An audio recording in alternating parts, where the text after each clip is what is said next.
Liwap vilayatynyň Türkmenabad şäherinde şu ýyl orta mektebi tamamlayan okuwçy oglanlara harby gulluga çağırış haty gowşurylyp başlandy. Mundan ozal garaşdy neşir bu hatyň Mary vilayatyndaky mektep okuwçylaryna hem gowşurylýandygyny habar berdi. 1-nji maýdan başlap Türkmenabadyň orta mektepleriniň 11-nji synp okuwçylary tapgyrlyň esasda şäheriň harby komissariatyna çağırylyp saglyk toporundan geçirilip başlandy.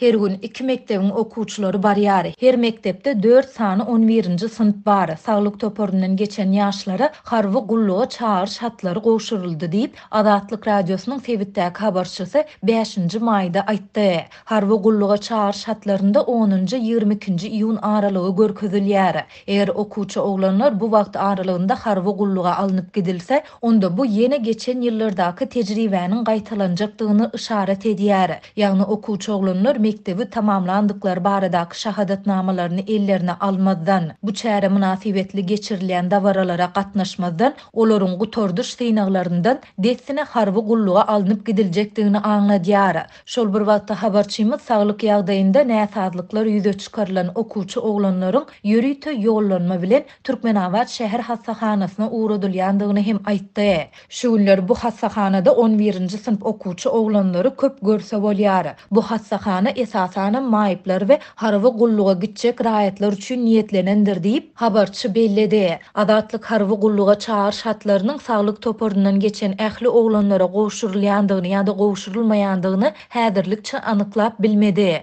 Şeýlede redaksiýa bu barada şäheriň harby bölümünden hem kommentari alyp bilmedi. Ýöne bu ýagdaýlar barada ilkinji bolup habar beren Türkmen News neşiri harby bölüme baran oglanlaryň ilki saglyk barlyklaryndan geçirilýändigine, soňra olara ýokary kujaýyna girmäge taýýarlanýandygy ýa-da mektepden soň harby gulluga goşulmagy kabul edýändigi barada beýannama ýazmagyň teklip edilýändigini aýtdy. Eger uçurum ýokary okujaýyna girmegi meýilleşdirýän bolsa, onu ol beýannamada haýsy okujaýyny ýüz tutýanlygyny, haýsy hünäri saýlaýanlygyny, giriş synaklarynyň wagtyny we şoňa meňdeş jekmejeklikleri beýan etmeli. Şol bir wagtda ol pasportynyň nusgatyny hem tapşyrmaly.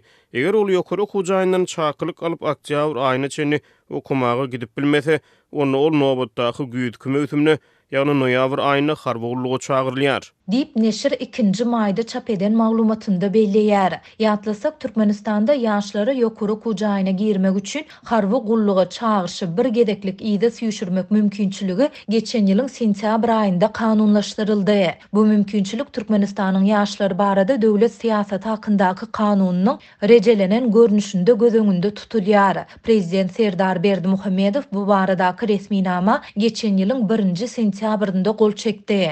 Resmi metbuata göre ýaşlarda okuň üznüksizligini gadanmak we olary hünäre ugrukdurmak maksady bilen umumy bilim edaralaryny tamamlayan ýaş oglanlaryň ýokary we orta hünär okuw mektepleriniň giriş synaklaryna gatnaşmak üçin bir gedek mümkinçilik döretmek şerti bilen Türkmenistanda 18 ýaşyny dolduran ýigitleriň harby gulluga çağırış möhleti wagtlaýyn ýyda süýşürilýär.